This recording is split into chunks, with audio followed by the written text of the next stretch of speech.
What's up guys, Kyle here again, and today we are taking a look at the Lee Jackson designed Ampeg VL-1002. Let's do it.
Alright guys, hope you're having a great day out there today. If this is your first time here at my channel, my name is Kyle, and what I do is I take awesome high gain amps, overdrives, guitars, cabs, speakers, pickups. I try to talk faster than I'm capable of, and I just pretty much ruin everything. I also record them with a simple SM57 setup, and I give you guys the unprocessed audio on your end. So if you're into E-standard thrash riffs, drop C hardcore riffs, and dudes who are really running out of time to make this video, you're in the right place. Consider hitting the like button and subscribing on your way out so you don't miss any more of my stuff.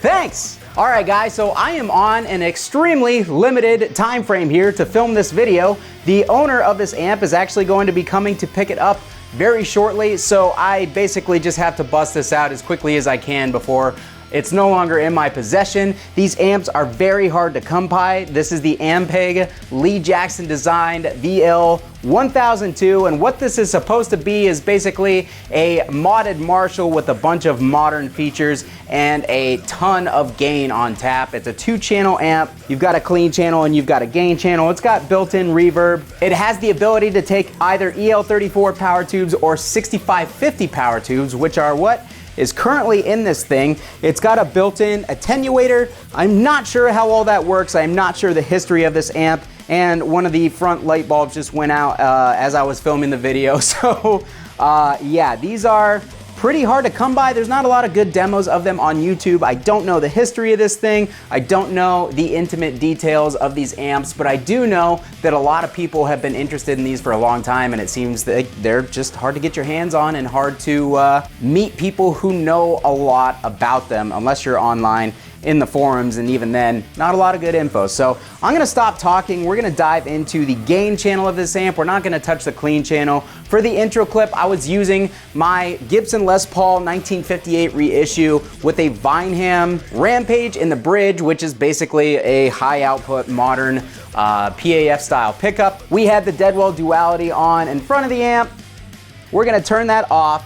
We're gonna take our preamp and our regular gains back down to 9 o'clock. We're going to put all of our other EQs at noon. The frequency we will dial into the middle. If you're familiar with Ampeg amps from the 90s, a lot of their bass amps and guitar amps had this 5-way frequency selector that kind of positioned the mids differently depending on where you had the knob or the switch dialed. So we'll dive into that a little bit as well.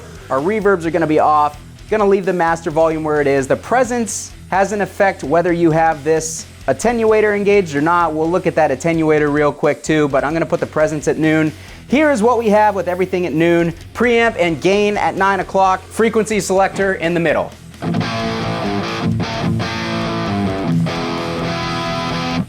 All right, so kind of muffled right off the bat. I have noticed before we even jump into this amp, the mid and high EQ controls are extremely sensitive, so they make a lot of difference in a short amount of movement. So let's dial the mid and high up just a tad. Just like that, we moved it 1 notch, and it's like night and day the differences in EQ.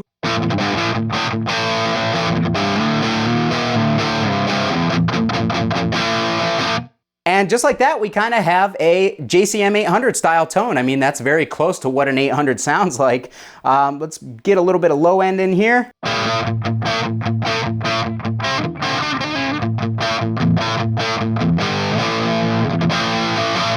Cool. Definitely Marshall tone all day long. Let's go ahead and bump this preamp up. Now, a lot of the modded Marshalls from the 80s and the early 90s had two separate gain controls. This one is no different. It's got two separate gain controls. One is labeled preamp, one's labeled gain. They both have an effect on the overall saturation. Just a little bit of a bump on that preamp control, and we've already got quite a bit more saturation. Let's run through the range of both of these just to see what difference they make.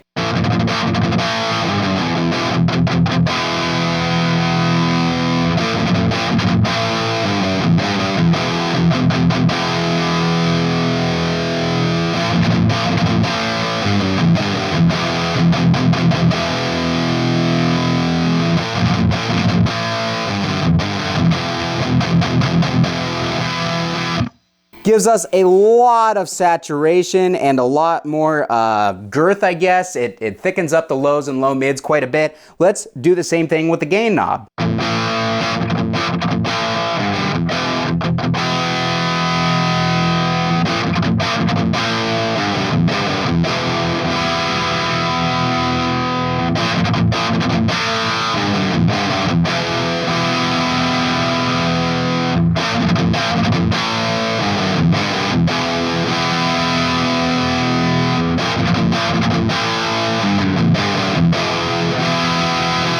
I'm not sure, one of them may be diodes and the other one may be tube preamp gain. Not really sure. I just know that you can use them to interact with each other to get a little bit more gain overall. So we're gonna go ahead and put both of these up around 10 o'clock.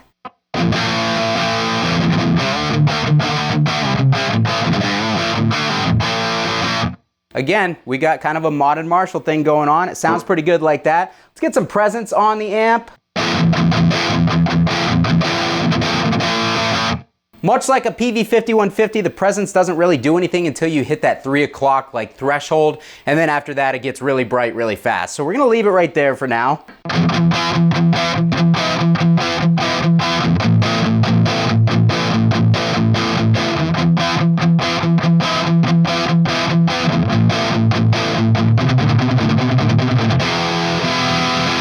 All right, so let's go ahead and check out this frequency control. I'm gonna put it over in the first position. We're gonna run through it real quick and see what differences the frequency control makes.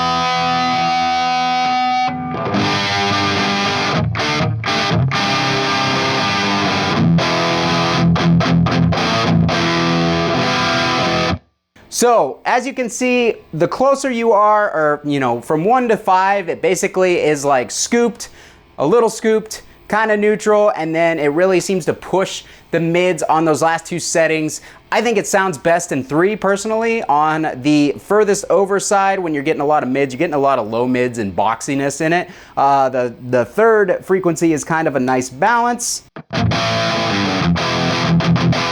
It's really easy to make this amp sound scooped, even without being in the scooped frequency settings, because that mid control has such a drastic effect on the overall EQ. But if you were to switch it over into 1, it'd be even more scooped.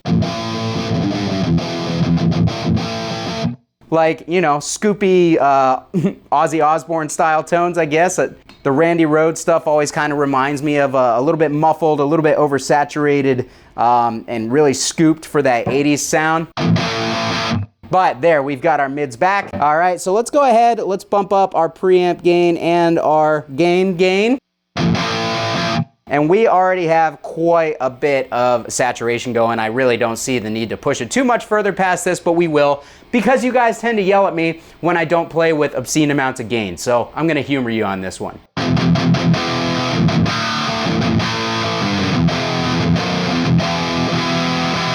All right, let's get a little bit more mid frequency in there.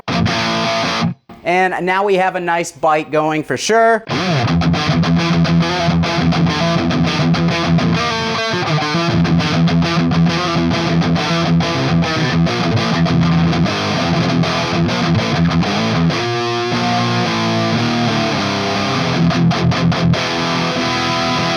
All right, so we definitely need some more mid and high to open this up, and we could probably dial the presence back a good bit.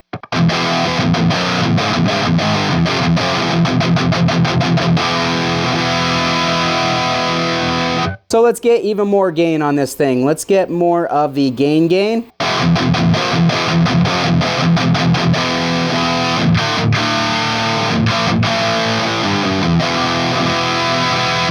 Other than the low-mid boxiness, which is kind of inherent in Marshalls when you push the gain and push the lows up, because they're more, it's almost like they affect the low mids more than they affect the low frequencies, I think this thing sounds really good.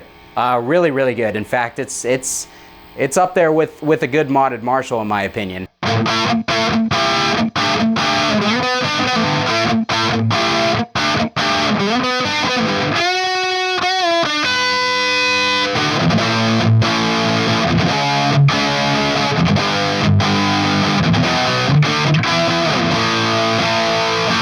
Yeah, that sounds really good. But we do have a little bit of boxiness, and the one thing I will say about this amp is it doesn't have a lot of low end. I really have to push the lows to get them to move any sort of air with the speakers, and even then, they're just, it's not nothing. It's not anything like a modern amp with a resonance control where you can really make it thump.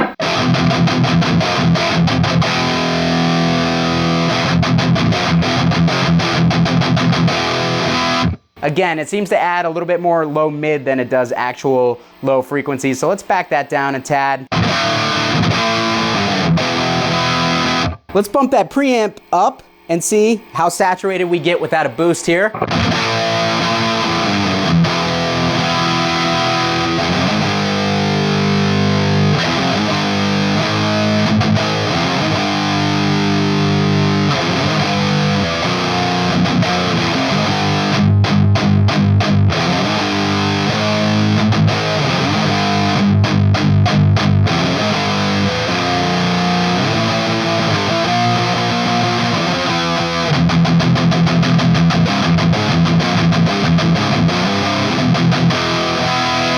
We're gonna bump those both back down. We're gonna kick in a Boss SD1 because the Boss SD1 is pretty much like the boost for older Marshalls. And I immediately like that. We've got our mids back. Let's get those lows all the way up on this thing.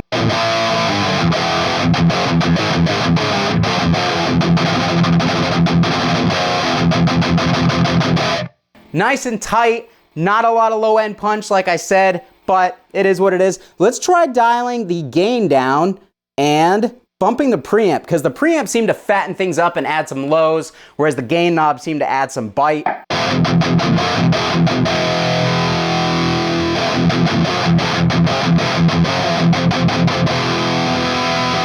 It definitely fattens things up a bit, but again, it has that kind of unwanted side effect that I was talking about.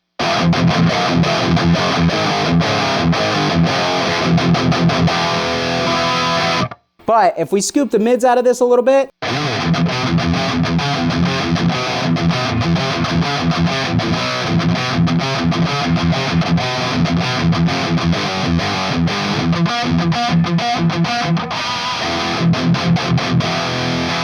kind of gets us in that realm of that tone, but let's actually back that frequency down. That kind of reminds me a lot of the Metallica tone right there.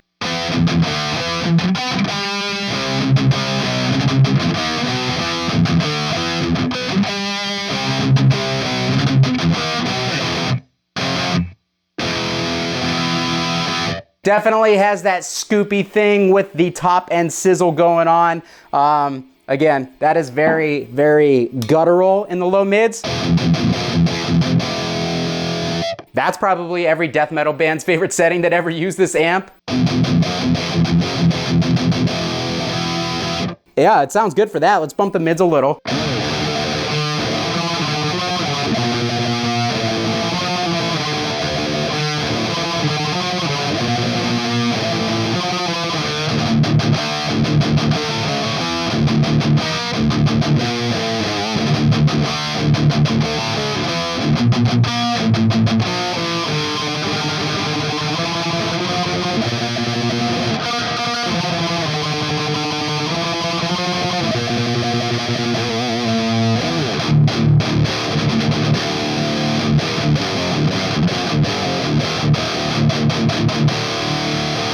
Definitely does a mean drop D tone for sure. Let's go over to the other side of the spectrum. Mids for days. So let's turn the mids down.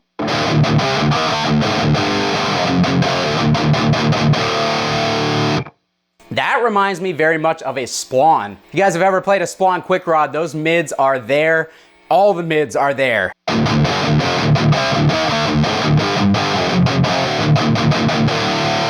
The only difference between that tone right there and a Splawn is the Splawn has a massive low end punch to kind of level out the wah mids, but yeah, it's very, very similar.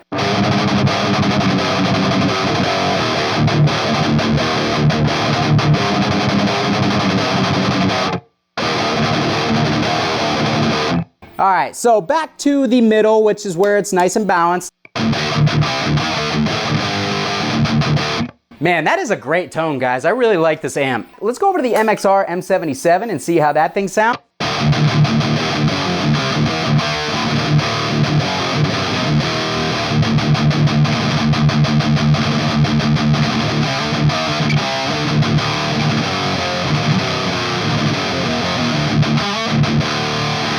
I don't like that one as much. It's a little bloated in the mids, and this amp already kind of has a mid bloat going on. Let's go over to the Deadwell Duality.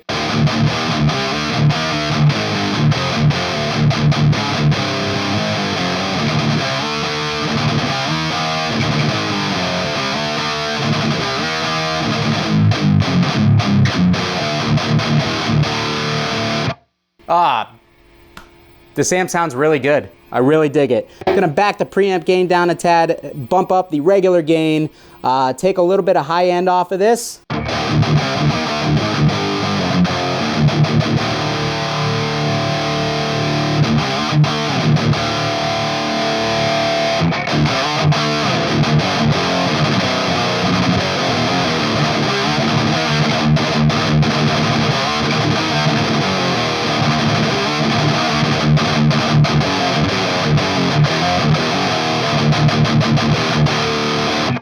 That is an awesome modded Marshall tone, guys. I really dig this amp. Sounds really good. I'm gonna let's back the mids down just a tad.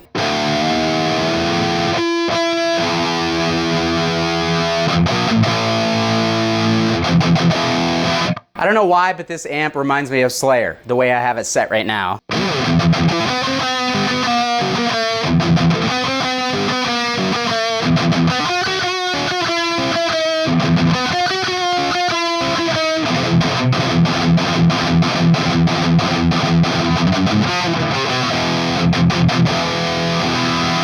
Yeah, man, this thing sounds great overall. You guys want more gain, I'm sure.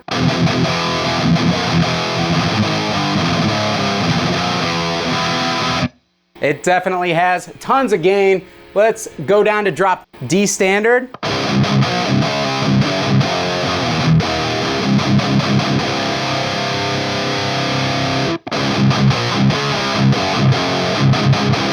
Actually sounds pretty good in drop C.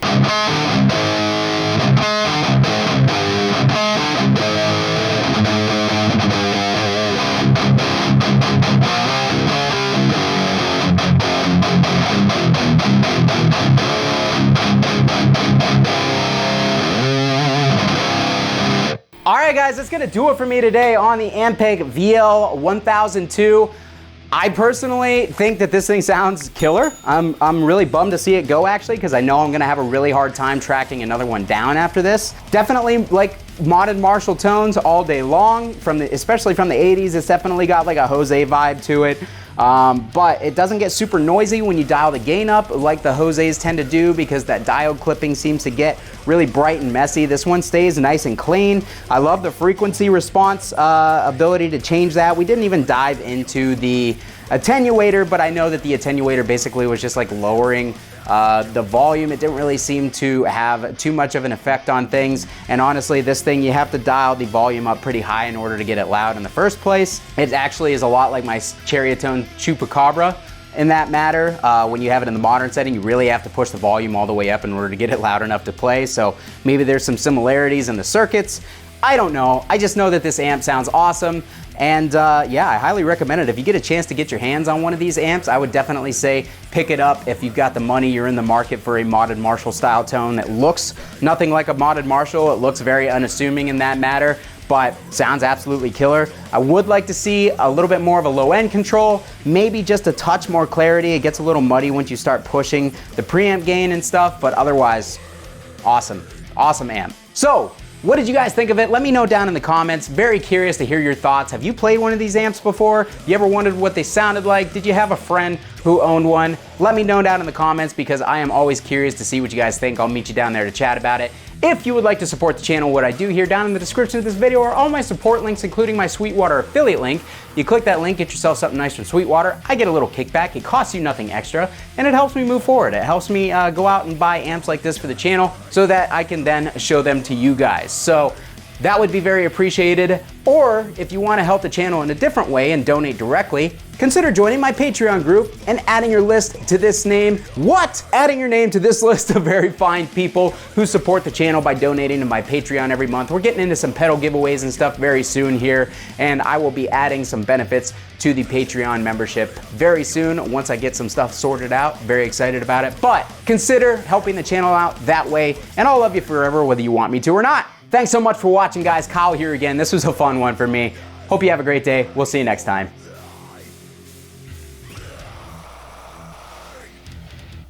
You know what this wall is missing? Another amp.